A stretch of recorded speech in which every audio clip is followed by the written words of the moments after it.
OSI 7레이어의 주제로 발표를 맡게 된 모던의자의 현기 백승범이라고 합니다. OSI 7레이어란 네트워크에서 통신이 일어나는 과정을 7단계로 나눈 것입니다. 이런 식으로 1계층, 물리계층, 2계층은 데이터 링크 레이어, 세 번째 계층은 네트워크 레이어, 이런 식으로 총 7개의 계층이 있는 것을 저희는 OSI 7레이어라고 부릅니다.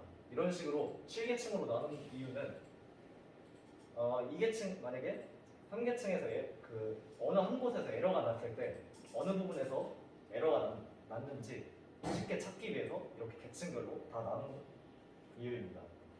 이제 첫 번째 계층인 피지컬 레이어에 대해서 설명하겠습니다. 이렇게 A와 B라는 컴퓨터가 각각 있습니다. 이 A에서 B로 데이터를 전송을 할 때 저희는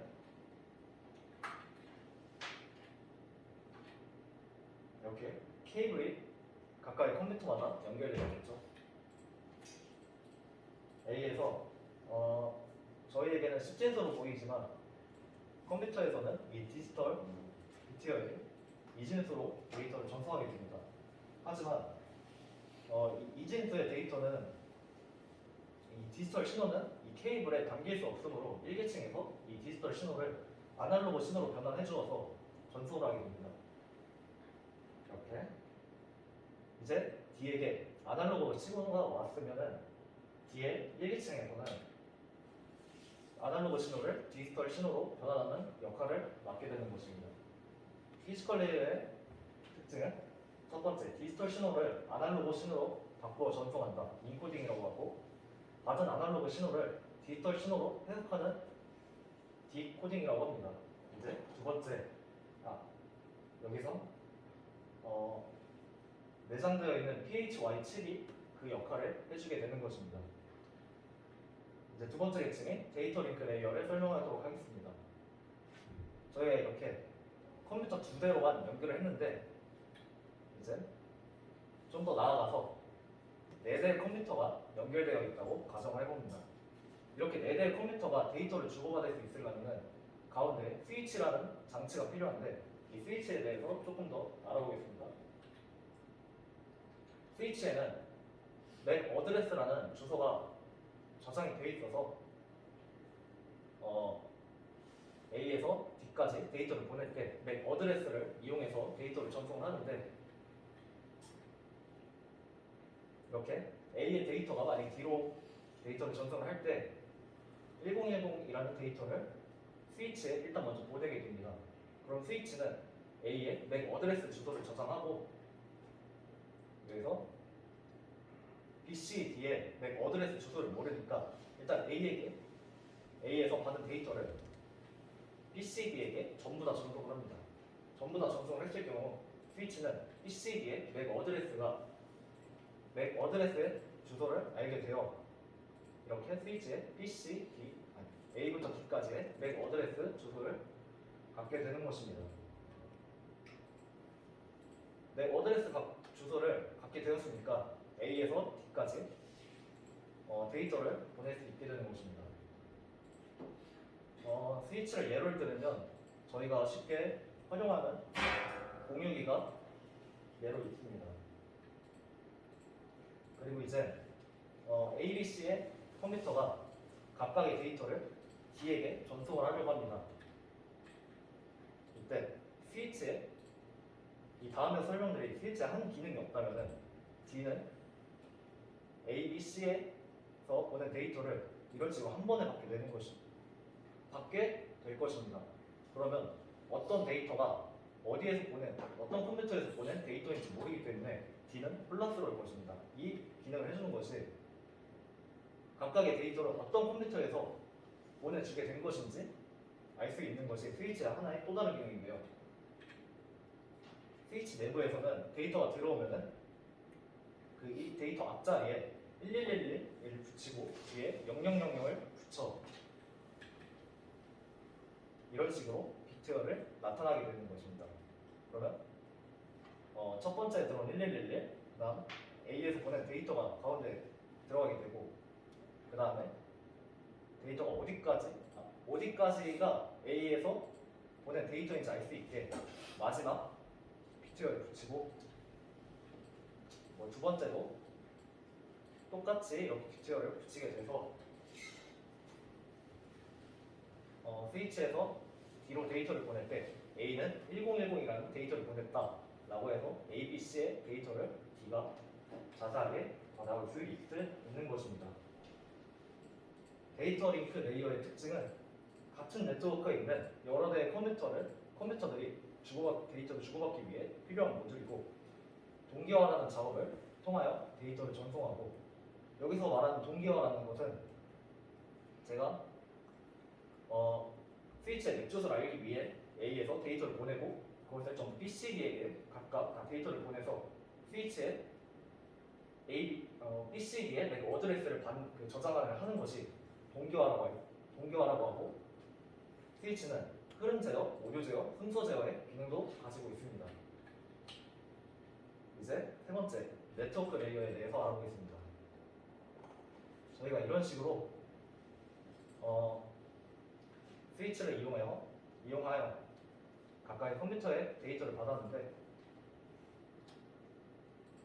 이것을 저희는 네트워크라고 부릅니다. 또 다른 말로 인트라넷이라고 부릅니다. 예를 들면은 이쪽의 네트워크는 저희 이 강의실의 네트워크고, 이쪽의 네트워크는 저 옆 강의실의 네트워크라고 합시다. 그럼 둘이서 데이터를 서로 주고받기 위해서는 이런 식으로 가운데 라우터라는 장치를 통하여 서로 데이터를 주고받을 수 있게 되는 것입니다. 조금 더 넓혀보겠습니다. 서로 각각의 네트워크가 따로 있다 하고, 저는 여기서 일단 스위치라는 장치를 일단 빼고, 이게 이 각각의 네모 박스가 다 라우터라고 생각하시고 들어주시면 감사하겠습니다. 이곳을 한국이라고 가정을 하고, 이쪽이 한국의 네트워크라고 가정을 하고, 이쪽이 일본의 네트워크라고 가정을 합시다. 그러면 이 둘에 서로 각각의 라우터를 잇기 위해서는 케이블이 연결이 되어야 하는데, 이 케이블은 저 바닷속 깊은 곳 어딘가에 이렇게 각각의 나라마다 다 설치가 되어 있습니다. 이것으로 한국과 일본의 데이터가 주고받을 수 있게 되는 것이죠. 그 다음 이제 네트워크 레이어에서 한국의 A 서버 A에서 일본의 D까지 데이터를 전송해보는 과정을 설명드리겠습니다.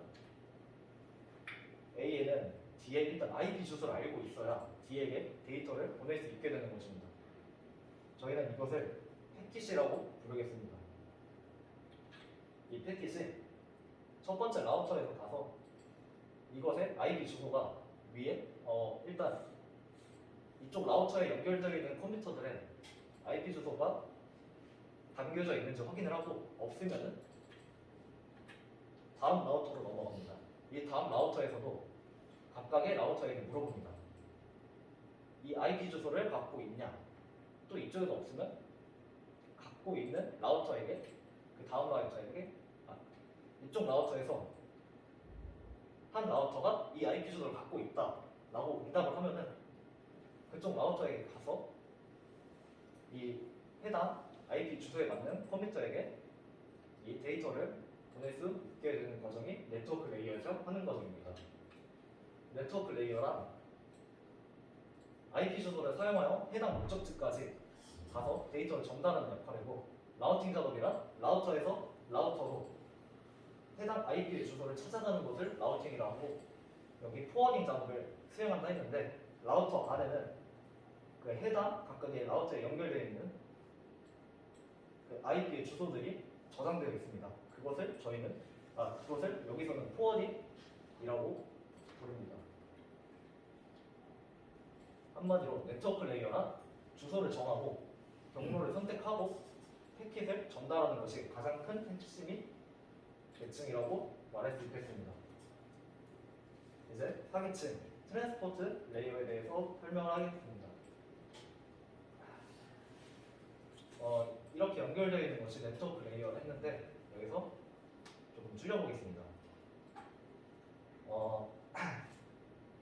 이쪽에 A1, 2, 3, 4 그리고 오른쪽에 D라는 컴퓨터가 있는데 이쪽에 데이터들을 D에게 보내려고 합니다.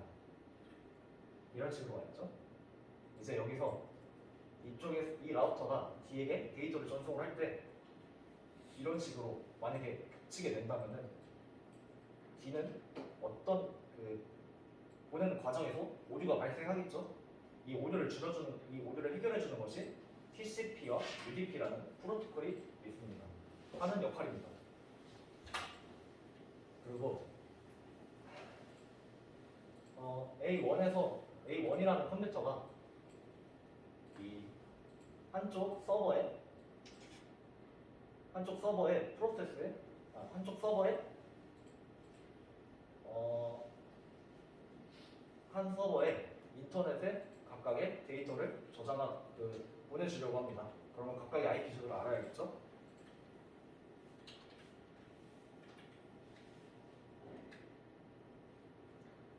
제가 이것을 이해하기 쉽게 이런 그림으로 나타내 보았습니다. 해당 데이터는 IP가 있으니까 이 통로를 이용해서 데이터를 보내게 되는데 이 데이터를 보낼 때 한 가지 규칙이 있습니다. 이 규칙은 데이터를 프로세스에 전송을 하려면 IP 주소와 포트 번호가 필요하다고 합니다. 여기 이 컴퓨터에는 IP 주소는 있는데 포트 번호는 어디 있을까요? 포트 번호는 이 서버 쪽 컴퓨터에 실행되고 있는 프로세스에 각각의 고유 포트 번호가 있습니다. 이 포트 번호를 데이터를 보내는 컴퓨터의 포트 번호를 이런 식으로 IP 뒤에 붙여서 기입을 해줘야 데이터가 잘 전송이 됩니다. 저희가 주소창에 https www.naver.com이라고 검색을 하는 것은 뒤에 포트 번호가 생략이 된 것입니다. 이런 식으로 포트 번호가 잘 붙여져 있다 해서 뒤에 포트 번호가 잘 붙여져 있으니 이 규칙은 이 암호를 뚫을 수 있게 되고 각각의 데이터들이 해당 IP 주소로 찾아가서 서버 쪽에게 데이터를 잘 전송하도록 되는 것입니다. 트랜스포트 레이어란 포트 번호를 사용하여 첫째 컴퓨터의 프로세스까지 데이터가 도달하는 작업이라고 볼 수 있고 TCP, UDP로 구성되어 흐름 제어, 오류 제어 기능을 수행합니다. 그리고 트랜스포트 레이어는 운영체제 커널에 소프트웨어적으로 구성되어져 있습니다. 그 다음 5계층 세션 레이어에 대해서 설명을 하도록 하겠습니다. 저희가 이런 식으로 트랜스포트 계층에서 A라는 컴퓨터와 이쪽 서버 쪽 컴퓨터에게 데이터를 전송을 했습니다. 근데 그 전원으로 조금 들어가서 A의 데이터가 그 서버 쪽에 전달하려는 데이터의 크기가 100MB라고 가정을 한번 해봅시다. 전달하는 과정에서 지금 20MB 정도밖에 전달이 안 되는데 중간에 오류가 발생합니다. 이 오류가 발생하면은 A라는 컴퓨터에서 다시 데이터를 전송할 때 0MB, 즉 처음부터 전송을 하게 되어야 합니다. 이때 여기서 세션 레이어는 100MB라는 데이터를 전송할 때 20MB씩 지점에 체크 포인트를 하나씩 형성해 줍니다. 중간에 45MB 정도 데이터를 전달했을 때 이 두 개의 체크 포인트가 생기고 전달하는 과정에서 오류가 발생하면은 그 해당 마지막에 체크 포인트로 가서 이 체크 포인트는 A의 데이터에 40MB 정도의 데이터를 가지고 있습니다. 결국 이 40MB 지점에서 다시 데이터를 전송을 해서 이 서버 쪽 프로세스에 데이터가 성공적으로 전달하게 되는 것입니다.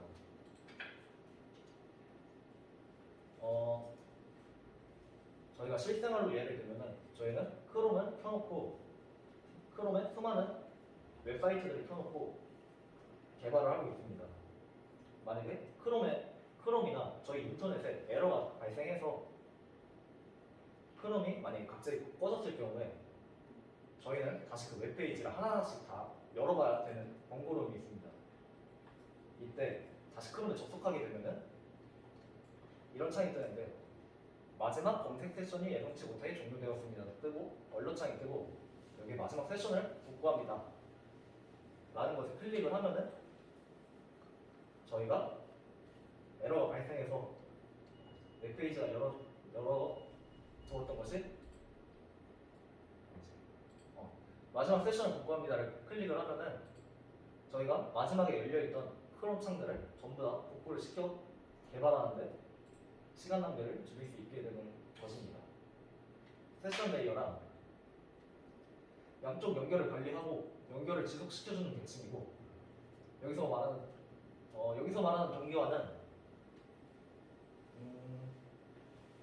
저희가 100메가라는 데이터를 보낼 때 20메가씩 체크 포인트를 지정을 해주는데 이 과정을 세션 계층에서도 동기화라고 칭합니다. 동기화를 이용해서 오류 발생 시 데이터를 재전송하거나 복구를 할 수 있다라는 특징을 가지고 있습니다.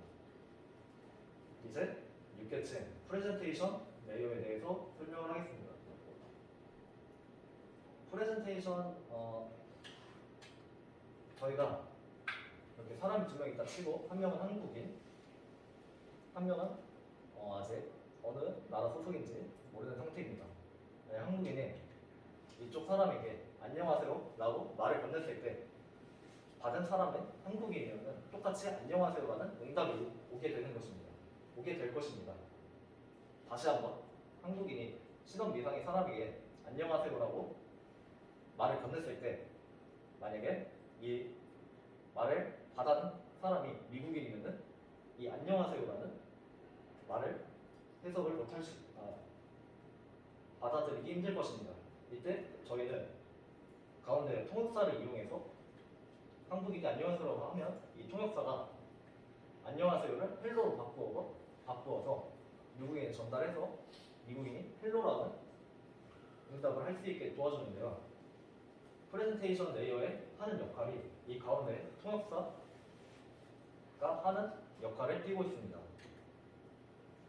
이렇게 컴퓨터가 2대가 있다 가정을 하고 저희 각각의 컴퓨터는 코드를 해석하는 언어가 살짝씩 다른데요. 그 코드들은 하나는 fcdig이라는 코드와 fcdig이라고 변환을 해서 저희가 코드를 읽어드릴 수 있는 언어와 그 다음 ASCII라고 하는 언어를 가지고 있다 합니다. fcdig에서 ASCII 쪽 서버에게 모던이라는 데이터를 보낼 때 프레젠테이션 레이어의 역할은 이 모던을 ASCII 코드로 변환하고 이 ASCII 코드로 변환된 곳을 압축을 하고 그 다음 또 암호화를 시켜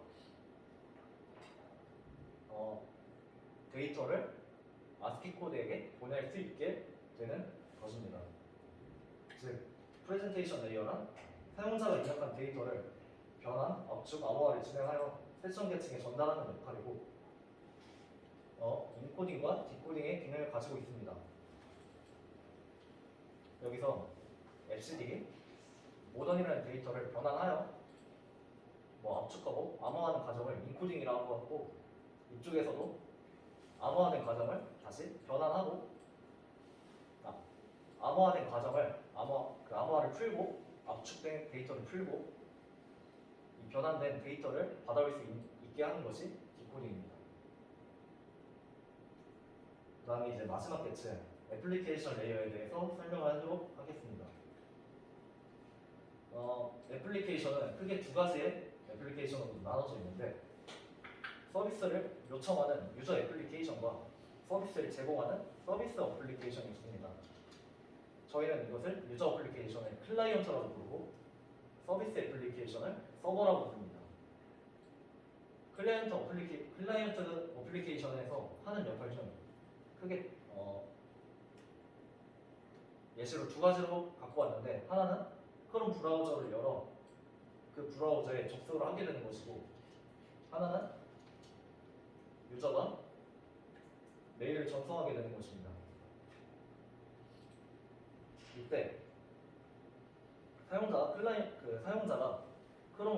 크롬으로 URL 검색해서 서버 쪽으로 데이터를 보내고, 서버 쪽에서는 웹서버 프로그램으로 그 보낸 서버를 그 보낸 주소를 해석하여 그 웹페이지에 띄워주는 것이고, 한 사용자가 메일을 보냈을 때 서버 쪽에서 메일 서버 프로그램을 이용해서 메일 서버를 수신하고 전송해주는 역할을 하게 되는 것입니다. 클라이언트가 서버에게 통신할 때는 규칙이 있는데, 그게 7계층 프로토콜을 사용해서 데이터를 전송해야 합니다. 크롬으로 브라우저를 열 때는 크롬으로 해당 브라우저에 접속을 하려면 7계층 프로토콜인 HTTP를 이용해서 접속을 해야 되는 것이고, 클라이언트가 메일을 이용해서 서버에게 메일을 전송하거나 수신을 하려고 할 때 SMTP나 POP3라는 프로토콜을 이용해서 전송을 하거나 수신을 할 수 있게 되는 것입니다. 이런 식으로 7계층에 있는 프로토콜들은 제가 알기로는 25가지가 있는데 25가지가 있습니다. 즉 애플리케이션 레이어란 사용자가 서버를 이어주는 첫 번째 다리 역할이고, 7계층 프로토콜을 이용하여 여러 서버와 통신을 할 수 있게 되는 것입니다. 이제 마지막으로 OSI의 인캡슐레이션과 그리고 디캡슐레이션에 대해서 발표하고 PPT를 마치겠습니다. 저희가 이렇게 7계층이 있는데, 첫 번째, 사용자가 이 해당 IP 주소를 통해서 데이터를 보내려고 합니다. 그러면 6계층 프레젠테이션 레이어에서는 이 보낸 데이터를 변환하여 압축하고 암호화를 시킬 것입니다. 그 다음 이 세션 계층에서는 그 보낸 데이터를 동기화시켜 에러가 났을 때 해당 체크포인트 그 지점부터 전달하는 역할을 하겠죠. 그리고 4계층으로 넘어갔을 때는 해당 IP에 포트 번호가 잘 맞는지 확인을 하고, 3계층에서는 해당 IP의 주소를 찾아갑니다. 그리고 데이터 링크 계층에서는 보낸 데이터가 어디서 보낸 데이터인지 알 수 있게 이 앞에 1년 그 비트 번호를 달아 데이터를 전달해주고, 저희가 지금 이게 10진수로 나타내어 있는데 사실상 컴퓨터는 이렇게 받아들이겠죠. 피지컬 레이어에서 이 진수를 아날로그 신호로 변환하여